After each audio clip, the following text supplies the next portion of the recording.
आत्मकथन series है, जो series आपको बहुत हेल्प करेगा। अगर आप इस पूरे सिलेबस होता है जो आपको लाइफ में चाहिए, अगर आपको उसके लिए बहुत बड़ा मेहनत करना पड़ेगा। अगर करते हैं कि भैया आपको हिस्ट्री स्ट्रॉन्ग बना कैसे, इसको स्ट्रॉन्ग बनाने के लिए जो मैंने किया था, फिर कि आपने भाई उसकी फसल जो ग्रिप था खोल दिया। तो ये नंबर 20 सारे सब्जेक्ट्स का ब्रह्मास्त्र अलग होता है। नेक्स्ट में अगर चैप्टर एंड होता था तो वहाँ पर करूँगा जैसे अपनी चैप्टर यहाँ पर खत्म हो गया, यहाँ पर मतलब बेसिस ये सब आपको याद रखना है, बिकॉज आपके बहुत सारे क्वेश्चन आ रहे हैं।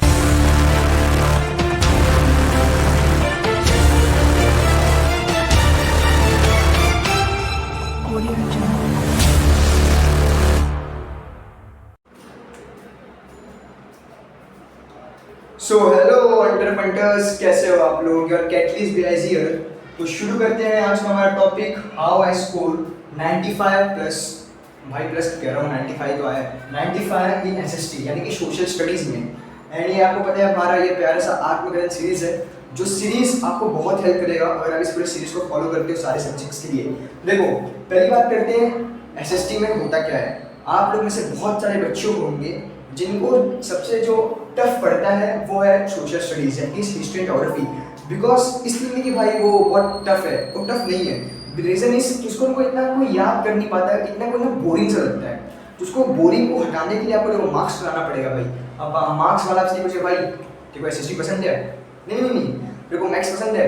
नहीं, तेरे को मैथ्स पसंद नहीं है ना, तो एक काम करता हूँ इस बार पेपर बहुत ईजी बनाता हूँ। ऐसा नहीं होता ब्रो, जो है वो आएगा। You have to change yourself, because पता है जो आपको लाइफ में चाहिए, अगर आपको उसके लिए बहुत तगड़ा मेहनत करना पड़ेगा। अगर नहीं करेंगे तो आपको चीज़ नहीं मिलेगी। तो शुरू करते हैं बिना किसी टाइम को वेस्ट करते हुए, straight to the point. Point number 1 ये है कि मेरा जो एसएसटी था यानी कि जो सोशल स्टडीज़ था, हिस्ट्री ज्योग्राफी, पहले हम बात करते हैं हिस्ट्री के ऊपर, फिर मैं पार्ट 2 में आता हूँ ज्योग्राफी में। तो अगर मैं हिस्ट्री में बात करूँ तो मेरा जो हिस्ट्री था ना, ये था मेरा स्ट्रॉन्ग था।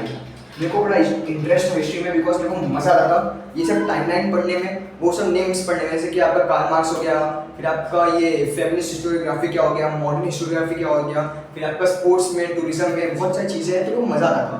तो इसलिए मैं हिस्ट्री में था स्ट्रॉन्ग। बट एक स्ट्रॉन्ग होना अलग बात है, उसमें से मार्क्स निकालना वो अलग बात है। होता नहीं एक्चुअली, पता है जो टीवी में अच्छा लगता है भाई मारते शॉट विराट कोहली, रोहित शर्मा दिखते हुए, बट एक्चुअली में उसको मारने बहुत करना पड़ता है, वो प्रैक्टिस। तो स्ट्रॉन्ग होना अलग बात है और इसको बनाना अलग बात है। तो मुझे स्ट्रॉन्ग बनाना पड़ा था, ऐसा नहीं कि भाई पहले से स्ट्रॉन्ग था, मुझे इसको बनाना पड़ा था, इंटरेस्ट जगाना पड़ा था। तो देखो पॉइंट नंबर ये होगा कि हिस्ट्री मेरा था स्ट्रॉन्ग। अब इसमें बात ये करते हैं कि फिर भाई वही बात कि मेरे को इसमें एक चैप्टर पढ़ता था बड़ा हार्ड, जो कि था आपका हेरिटेज मैनेजमेंट। क्या था? Heritage management. ये जो था मुझे पढ़ता था हार्ड। मुझे एक्चुअली था ना, ये बात ऐसा था मेरे साथ इस सीन ऐसा हुआ था कि जो चैप्टर जो एकदम एंडिंग में रहते थे ना, जो एकदम लास्ट में, चाहे वो मैथ्स में आपका मेंसुरेशन हो जाए, फिर ये आपका यहाँ पे हिस्ट्री में आपका वो लास्ट का चैप्टर हेरिटेज मैनेजमेंट हो जाए, इनफैक्ट हिंदी तक में जो एकदम लास्ट के चैप्टर्स थे वो मुझे बड़ा टफ पड़ते थे। कारण नहीं कि मैंने जो अपना पूरा एनर्जी था सब मैंने भाई दे दिया था अपने स्टार्टिंग के चैप्टर्स में, और लास्ट तक में भाई वो क्या होता था, लास्ट तक आते आते बहुत ज़्यादा लोड बढ़ जाता था। भाई नवंबर का टाइम है, यहाँ पे प्रेशर कि भाई आपको अच्छा खासा परसेंटेज लेके आना है, वहाँ पे कि भाई आपको सारे चैप्टर्स को रिवाइज करना है। एंड सबसे मेन टास्क ये है कि आपको सारे चैप्टर्स के सारे सब्जेक्ट के चैप्टर्स में आपको टच में रहना है, क्योंकि आप किसी एक चैप्टर को लंबे टाइम से नहीं पढ़े हो तो यू विल फील कि आपने भाई उसके ऊपर से जो ग्रिप था वो खोल दिया। तो ये ऐसा होता है। तो मुझे टफ पड़ता था अगेन, बट इसका मैंने एमसीक्यूज कुछ इंपॉर्टेंट पार्ट थे जिसके उसमें कर लिया था, वैसे वैसे इसमें काम हो गया था। अब पार्ट 3 में बात करते हैं कि भैया आपको हिस्ट्री स्ट्रॉन्ग बना कैसे। तो इसको स्ट्रॉन्ग बनाने के लिए जो मैंने किया था, फिर मैं आपको अपने हिस्ट्री के स्ट्रेटजी वीडियो में बताया था, अगर आपको नहीं पता तो ऊपर देख लेना। मैंने हिस्ट्री के स्ट्रेटजी वीडियो में बताया था कि मैं फॉलो करता था IHS रूल। ये आई होता है आपका इमेजिनेशन, ये होता था आपका हाईलाइटर, ये होता था आपका स्टिकी नोट्स। इमेजिनेशन क्या होता है भैया? बेसिकली इसमें आपको मैं फिर से बता देता हूँ, इमेजिनेशन आपको करना ही पड़ता था कि आप जब पढ़ रहे हो, किसी चैप्टर को पढ़ रहे हो, उसको लर्न कर रहे हो, तो अपने बगल में टेक्स्ट बुक खोल के रखो। एंड खोल के रखने के बाद आप जिस पार्ट को पढ़ रहे हो, जैसे एग्जाम्पल आप किसी टॉपिक को पढ़ रहे हो, टॉपिक क्या हो गया आपका? कार्ल मार्क्स हो गया। अब आप कार्ल मार्क्स को पढ़ रहे हो तो अपने टेक्स्ट बुक में सेम कार्ल मार्क्स का पैराग्राफ खोल दो, उनका वहाँ पे इमेज भी रहेगा, तो उसको देखो, थोड़ा सा पढ़ो, आपको आइडिया हो जाएगा। ऐसे आपको सारे चैप्टर्स में करना है। यहाँ पे आपका काम हो जाएगा 20% काम आपका यहाँ पे खत्म हो जाएगा। फिर हम आते हैं आपके हाईलाइटर पे। अब बेसिकली जो हाईलाइटर वाला पार्ट है उसमें आपको करना ही रहेगा कि आपको ना जो इंपॉर्टेंट टाइमलाइंस है, जो इंपॉर्टेंट नाम्स है एंड इंपॉर्टेंट प्लेसेस है, उनको आपको करना है हाईलाइट और रंग बिरंगी यानी कि कलरफुल आपके हाईलाइटर से आपको हाईलाइट करना है। तो आपको यहाँ पे आपका ये आप कर लोगे तो आपका 20% काम हो जाएगा, ये कर लोगे आपका 30% काम हो जाएगा। एंड जो सबसे मेन इंपॉर्टेंट है स्टिकी नोट्स। स्टिकी नोट्स बहुत इंपॉर्टेंट है बिकॉज आपको उसको चिपका सकते हो अपने दीवार पे या जहाँ भी पढ़ रहे हो, ऐसा चीज़ घर के ऐसे कोने में जहाँ पे आपका ध्यान हमेशा जाएगा। और बोला कोई भी उससे आपका बैग क्या बोल रहा हो भाई, बैग कैसे हो पाएगा, एक सेकेंड। पता है मैं क्या करता था, मैंने ये जो स्टिकी नोट्स वाला जो कंसेप्ट है, मैं जब चैप्टर जब एंड होता था ना, टेक्स्ट बुक का जो चैप्टर एंड होता था, तो वहाँ पे देखो जैसे आपके चैप्टर यहाँ पे खत्म हो गया, यहाँ पे आपका चैप्टर खत्म हो गया, नीचे बस टेक्स्ट बुक के एक्सरसाइज क्वेश्चन स्टार्ट हो जाते थे। तो उस टाइम पे मैं उसके नीचे ना चिपका देता था भाई, दो कहीं भी मुझे गैप मिल गया तो मैं वहाँ पे स्टिकी नोट चिपका देता था। तो ऐसे मेरा काम इजीली हो जाता था। उसमें मैं इंपॉर्टेंट नाम लिख देता था, जैसे कि हाईलाइटर के बाद भी ऐसे कोई नाम होते थे जो मुझे हार्ड लगते थे, मुझे लाइक याद नहीं पता थे, कोई कंसेप्ट हुए तो उसको मैं लिख के चिपका देता था, मेरा काम वहाँ पे स्टिकी नोट से हो जाता था। एंड ये करना इट नॉट सो इजी, इसके लिए आपको स्टार्टिंग थोड़ा हार्ड लगेगा, बट अगर आप सीख गए ना तो आपको बहुत ज़्यादा हेल्प करेगा। एंड ये आपका यहाँ पे आपका 50% काम कर ले जाएगा स्टिकी नोट्स। तो 50 + 30 80 + 20 100% आपका हो गया। ये IHS बहुत इंपॉर्टेंट है, रिमेंबर दिस। अब हम बात करते हैं कि भैया हिस्ट्री को लाइक ये तो बता दिया कैसे पढ़ते थे, अब बताओ कि आप उसको रिवाइज कैसे करते थे। तो देखो भैया रिवाइज करने में तो बड़ा मज़ा आता था हिस्ट्री को, क्योंकि मैं एक बार पढ़ लिया हूँ तो उसको बस मुझे रिवाइज ही करना है। तो देखो पहला काम तो मेरा सिंपल सा था कि पहला काम ये था कि एक बार मैं चैप्टर पढ़ रहा हूँ, ठीक है, मान लो मैं चैप्टर पढ़ रहा हूँ आपका हिस्टोरियोग्राफी डेवलपमेंट इन वेस्ट। उस चैप्टर को मैं पढ़ लिया, लाइक स्कूल में चल रहा है, मान लो स्कूल में चल रहा है, स्कूल में टीचर एक दिन में खत्म होता नहीं है, वो खत्म करने में आई गेस आराम से 3-4 दिन जाते हैं अगर आपको लेक्चर्स बराबर मिले स्कूल में, तो नहीं तो एक हफ्ता चला जाता है। तो स्कूल में जब वो चैप्टर खत्म हो गया तो उसके बाद मैं क्या करता था, एक दिन बैठता था, खटाक से उसका टारगेट खोलता था। टारगेट उस चैप्टर्स का पूरा MCQs, very short answer, and सबसे इम्पोर्टेंट जो था ना वो था आइडेंटिफाई द रॉन्ग पेयर।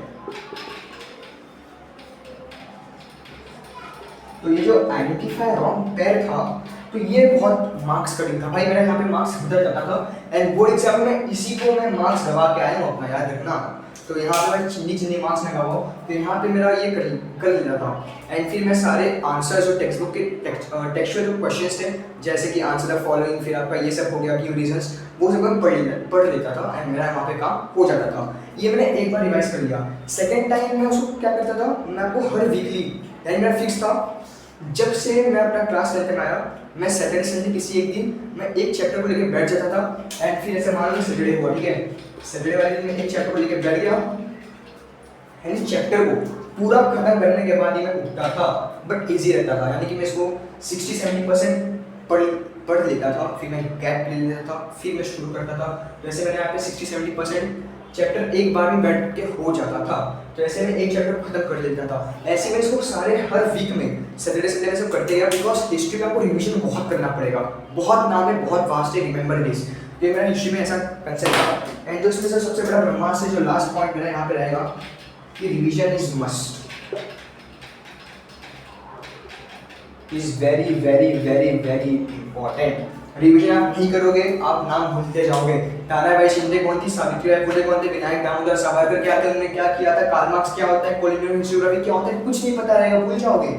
इसलिए रिवीजन करना, अगर रिवीजन भूल गए तो आप हिस्ट्री सोशल स्टडीज में कभी 95 नहीं मार पाओगे, याद रखना। अगर आपको सोशल स्टडीज में 95 मारना है या 90+ जाना है तो इसके लिए जो सबसे बड़ा ब्रह्मास्त्र है ना वो रिवीजन ही है। रिमेंबर दिस, सारे सब्जेक्ट्स का ब्रह्मास्त्र अलग होता है। मैथ्स में आप रिवीजन नहीं, मैथ्स में आपको प्रैक्टिस करना रहता है। Remember this. तो ये आपका हो गया था यहाँ पे समाप्त। अब आपका प्यारा पार्ट 2 में आते हैं, जो कि आपका ज्योग्राफी। क्या है ये, क्या मजा आ रहा है कि बच्चों नहीं, आई गेस आपका अच्छा सा बॉन्ड हो गया होगा मेरे साथ, ट्रस्ट बन चुका होगा कि भैया बता रहे हो सही बता रहे होंगे। अब हम आते हैं आपके प्यारे से ज्योग्राफी शुरू करते हैं, रंग बिरंगी। देखो ज्योग्राफी में फिर से कह रहा हूँ, ये मेरा स्ट्रॉन्ग बना था, स्ट्रॉन्ग बना था, मैंने इसको स्ट्रॉन्ग बनाया था, स्ट्रॉन्ग बनाया था।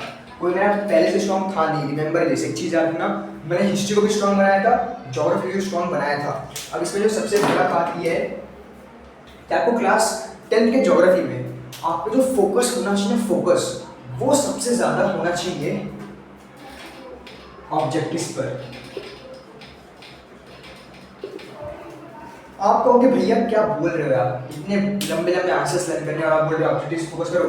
एक चीज़ याद रखना, जो मैक्सिमम मार्क्स कटते हैं ज्योग्राफी में वो कटते हैं आपके ऑब्जेक्टिव्स में, चाहे वो एमसीक्यूज हो, चाहे वो मैच द कॉलम हो, चाहे वो ट्रू और फॉल्स हो जैसे राइट और रॉन्ग हो, चाहे वो आपको मैप हो। मैप में 80% बच्चों का मार्क्स कटता ही कटता है, चाहे 1 मार्क्स या 2 मार्क्स, और 1-2 मार्क्स कट गया तो आपको जो आउट ऑफ नहीं आ पाएगा। आप थ्योरी में मार्क्स निकाल ले जाओगे, बट ये आपका ऑब्जेक्टिव में मार्क्स कटता है। मेरा फिर कह रहा हूँ, मेरा मैप में मार्क्स कटा था। मेरा हिस्ट्री ज्योग्राफी में जो 95 दिख रहा है ना, मैंने थ्योरी में पूरा मार्क्स लेके आया था, बट जो मैं 5 मार्क्स गया था, ये जो 5 मार्क्स थे मेरे, ये मेरे ऑब्जेक्टिव्स में कटे थे। किसमें कटे थे? ऑब्जेक्टिव्स में ही मेरे 5 मार्क्स गए थे। Remember this. तो आपको ना हिस्ट्री हो चाहे ज्योग्राफी हो, ऑब्जेक्टिव्स पे फोकस बहुत करना है, इसको हल्की मत लेना, वरना फिर आपको ये हल्के में ले लेगा और फिर आपको मेरी बात याद आएगी, यस कैटलिस भैया कह रहे थे कि भाई ऑब्जेक्टिव्स को हल्के मत लेना, तो ये आपका सीन हो गया। फिर हम बात करते हैं ज्योग्राफी के लिए भाई क्या करते थे। हिस्ट्री के जैसे आप हर वीकली रिवाइज करते थे, तो क्या ज्योग्राफी को वीकली रिवाइज करते थे? तो मेरा आंसर इज वीकली रिवाइज मैं नहीं करता था। मैं क्या करता था, एक बार आपको बताया कि एक बार आपका चैप्टर खत्म हो गया, तो चैप्टर खत्म हुए तो उस बार मैं उसको सेम हिस्ट्री जैसा रिवाइज कर लेता था। सेकेंड टाइम मैं ज्योग्राफी को रिवाइज करता था, वो था बिफोर एग्जाम्स। सिंपल सा मेरा फंडा था। अब एग्जाम्स आपका हो गया यूनिट, फिर आपका सैम हो गया, सेमेस्टर यूनिट, प्रीलिम्स हो गया, ये 3 क्लासेस में, ये 3 स्कूल में, यानी कि मेरे पास ना मुझे ना एग्जाम्स बहुत देने पड़ते थे, तो इसका मुझे फायदा होता था कि भाई मुझे मजबूरन कह लो कैसे पढ़ ले, मुझे पढ़ना तो पड़ता था। बिकॉज मैं था हेड बॉय, तो मुझे थोड़ा सा अपना रिस्पेक्ट करने के लिए, रिस्पेक्ट बचाने के लिए भाई मार्क्स लेके आना पड़ता था ना। पता चला कि मैं 40 में से 20 ला रहा था, बोले काहे का हेड बॉय कैसा, तो जो भी रीज़न मान लो, तो इसलिए मुझे रिवाइज करना पड़ता था। तो मैं आई गेस मेरा बोर्ड एग्जाम से पहले मैंने कम से कम ज्योग्राफी का, अगर मैं स्कूल क्लासेस का मिला लूँ तो कम से कम मैं 8 से 9 बार टेस्ट दिया हूँ, सब मिला के, prelim, semester unit test, mock test सब मिला के। एट द सेम टाइम जब मैं अपने मॉक पे आता था तो उसको मैं 4 से 5 बार दिया हूँ। तो ज्योग्राफी में आपको मैप्स के ऊपर फोकस बहुत करना है। एट द सेम टाइम आपका जो ये ऑब्जेक्टिव्स है, ये पार्ट इंपॉर्टेंट है। तो ये आपको पूरा ज्योग्राफी का आपका काम हो गया समाप्त। अब आप आपको बढ़ते हैं कुछ लास्ट सेक्शन पे।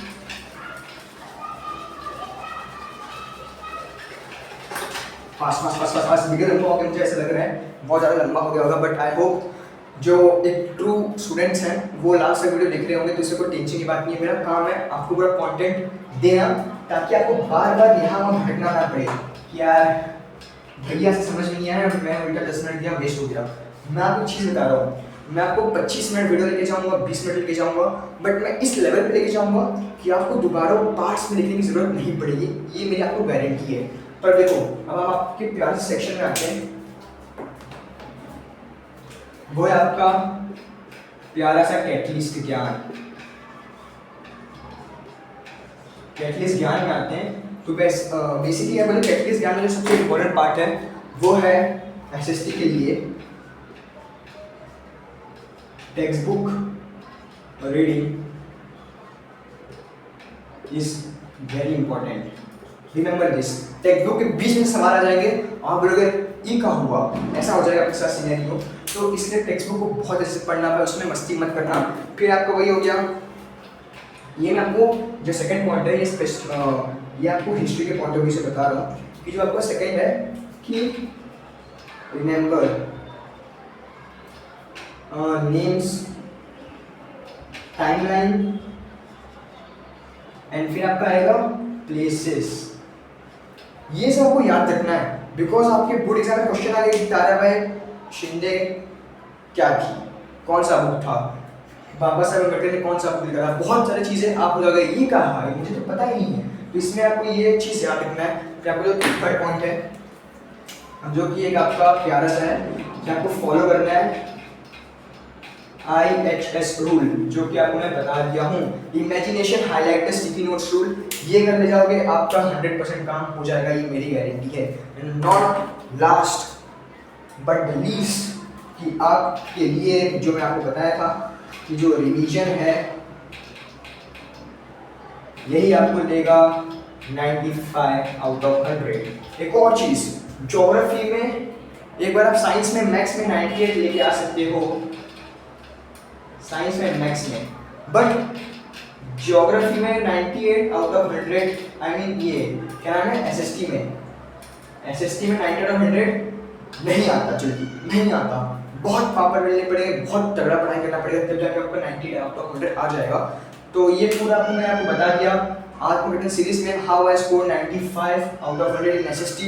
तो आपको पूरा डिटेल हो गया। आई होप आपको बहुत सारी चीज़ें इस वीडियो से समझ में आया होगा, आपको समझ में आया कि भैया कैसे करते थे, मुझे इनसे क्या सीख के क्या करना चाहिए एंड मुझे क्या नहीं करना चाहिए। जैसे कि मेरा सब्जेक्ट्स में अलग अप्रोच करता था, मैं हिस्ट्री को मेरा वीकली रिवाइज करता था हर वीक में, बट मैं ज्योग्राफी को एग्जाम से पहले करता था। बिकॉज कारण ये था कि मैं इसको एग्जाम से पहले इसलिए करता था ताकि जो मेरा टाइम है वो मैं बाकी सब्जेक्ट्स में लगा सकूँ। You have to remember one thing, you are not dealing with the one subject, it's not about you are dealing with the maths or science, you are dealing with 9 subjects. In 9 subjects there is algebra, geometry, science 1, science 2, history, geography and आपका English, Hindi, maths. तो ये सब चीज़ें आ गए, तो ये चीज़ आपका पूरा कंफ्यूजन हो गया आत्मकथन series regarding SST. So that's all from this video. तब तक के लिए tata bye bye and make sure 1 5 epoxy painting। चलो तब तक के लिए बाय बाय।